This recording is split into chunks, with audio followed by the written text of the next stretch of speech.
Cameras are ready. What were your main takeaways from the game last night? Um, wow. Obviously disappointed that we lost. You play the game for a reason, and I know midweeks are hard. There were some good things that happened. I thought we swung the bats well. We just didn't get a whole lot to show for it. Hit the ball very hard. We talk about hitting the ball low and hard, and we did that. Unfortunately, the ground balls were at people, and a couple double plays hurt us. But for the most part, was happy with that. Defense again, hurt us. We had the bunt where we slipped at first. Garen slipped in the soft dirt, and ball got by us. That really hurt us. And most of our guys who've been pitching pitched fine. Tony had a weird one. He got stuck in that traffic. He had a test. So he didn't come till later. He got here about the fifth inning because of the accident on I-10, and I think it could have affected him a little bit. So, you're never going to be perfect all year. So he had his one clunker. You 5 games in here without Brendan. Do you think any of the players are trying to take on too much? That's a good question. I don't think so on a personal level. They've been pretty good about it. I think they've been doing the best they can. I just don't think, we're in one of those type of ruts where it seems like balls we're hitting well are getting caught, and that everything the other team's hitting is falling. And you go through those things, and we just can't continue to play defense like we have been. That's really been the difference. I think even with or without Brendan, our defense has really failed us, and we're going to try to tighten that up this weekend. It's going to be a real hostile environment, and which is going to be great. The guys will be jacked up, but they have to keep their wits about them because it's going to be, it's going to be paramount that we get every out that we can and not give ASU, 4 or 5 outs an inning. You mentioned Tony had a test. How does that protocol work on game days? Are they responsible to get to the games on their own? Or? No, we had our equipment manager, Frankie. We would never let a player drive from here to Phoenix on his own. As we know, I-10 is dangerous. So we had Frankie wait, and he took him up. And usually it's funny, last time we went to Grand Canyon last year, he had the same thing happen. So he's an engineering major, and his classes are at weird times of the day where a lot of our guys are online, and he's not. So we'll always, bow to whatever the class is. We'll make sure we get that done first. You started to touch on it a little bit, but coming off the midweek loss and heading into a game against an in-state rival, mentality-wise, what are you doing? Yeah, we're just, there's no reason I don't have to do any motivating. I can tell you that. The guys are jacked up to play. They love playing in that environment up in Phoenix Municipal Stadium. We have to kind of calm them down and get them breathe and just understand, what their jobs are on each pitch. And so I guess we're more of a calming influence. ASU's playing really well. Yes. Right now, what stands out to you about them? Well, I think what they're getting is a little bit of what we got last year. Especially their first 2 nights. Their Jacobs and Martinez are both pitching beautifully, and that helps you a ton. If you can get your starters, 6, 7 innings like we did with Kent, Candiotti and Walty last year, that's a big help. Having to kind of mishmash it like we did last weekend is tough on your bullpen. It's tough on the team.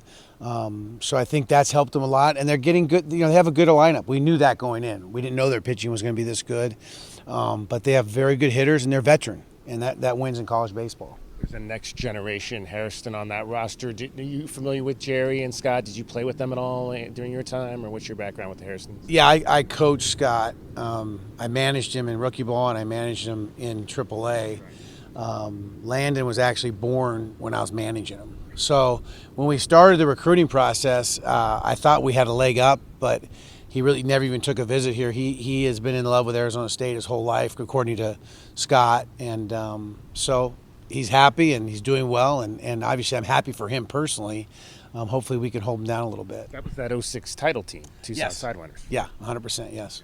Do you have any plans to anything change with the rotation, or are you sticking with the same? No, we'll be fine. We're going to go. McKinney is obviously rested and threw a good bullpen this week, and then Kramkowski. We're excited about seeing those guys up there in that environment. I think, like I said, it's going to be paramount. We play good defense.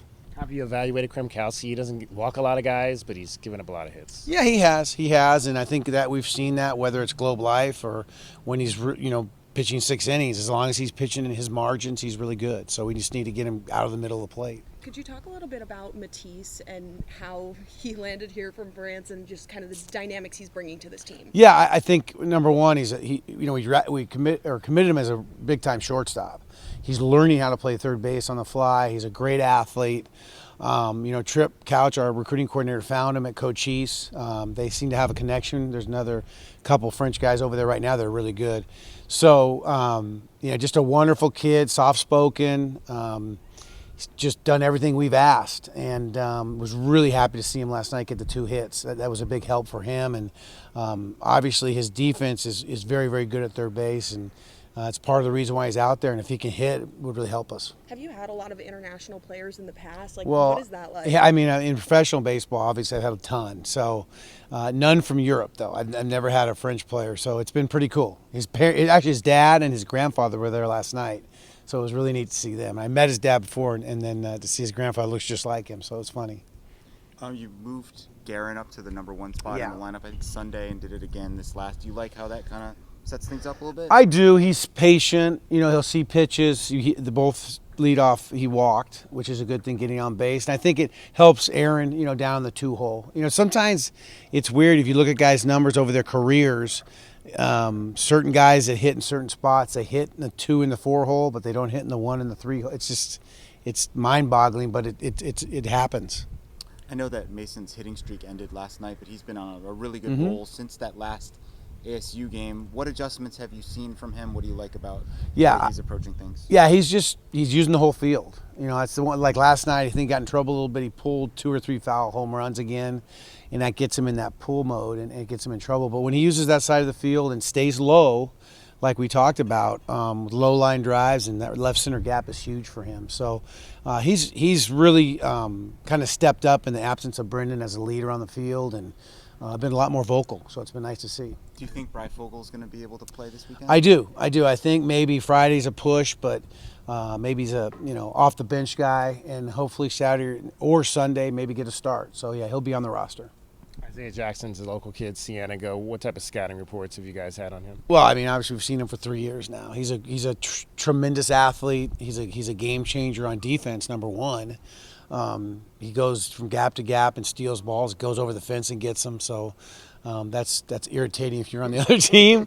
And he changed his swing a little bit. I know they did a swing change in the fall, and it's been successful. And if you miss with your pitch, he can hit it a long way. So he's a really good player, and I'm sure has a really good career ahead of him. Have you given any consideration to moving any of the corner guys to one of the corner outfield spots?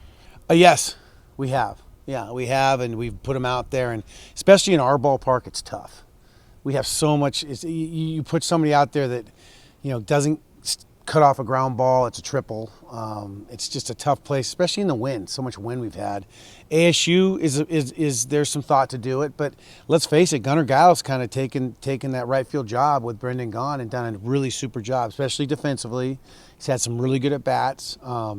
TJ needs to turn it on. He knows it, and we need him this weekend big time. Do you see Adonis taking the catching job every Friday through Sunday? You think that's something he can sustain? We'll see. We have to. That's a great question. That's why he didn't catch last night. I needed to give him a rest. We'll see how the weather gets. If it gets hot, if games are long, we'll have to rethink it. But as of right now, my mind is he's going to catch every game. Yeah. And Tommy will play first for the most part. And that's probably the best defensive alignment. Oh as yeah, well. by far. But Tommy does a great job behind the plate. And I think maybe Aaron, not as much at first base. yeah, the tough part for us is Kane. Kane's really starting to swing it. He and Maddox are both good left-handed hitters. We need to find places for both of them, and there's not 10 spots right now. Is one of them someone you might look at in? We talked about Andrew. Andrew looks pretty good out there. He played. I know at Ironwood he played some center field. So we've put him out there, and he shagged some balls. He looks okay. But yeah, I mean, if the offensive part of it gets to be that bad without Brennan, then we're going to have to think about it.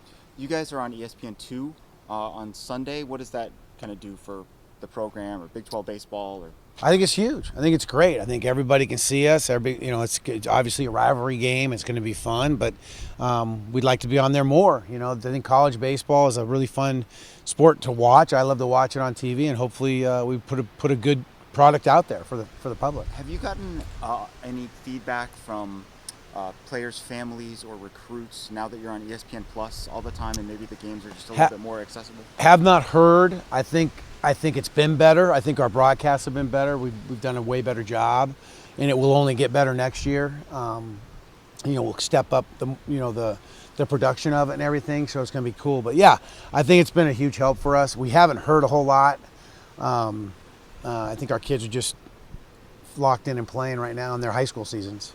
Other than the broadcasting things, what would you say is the biggest difference between the Big 12 and the Pac-12 that maybe, from outside looking in, we wouldn't notice? I would say other than Oregon State, going to Oregon State, it's a much tougher league to deal with fans and things like that so far going to West Virginia. The Pac-12, when you go to the Bay Area or LA, is more of a kinder, gentler league, let's put it that way. Now, this weekend's going to be ugly again, so it'll be fun. But I think when we go to Texas Tech, we'll see it. The crowds will be big. They'll be rowdy.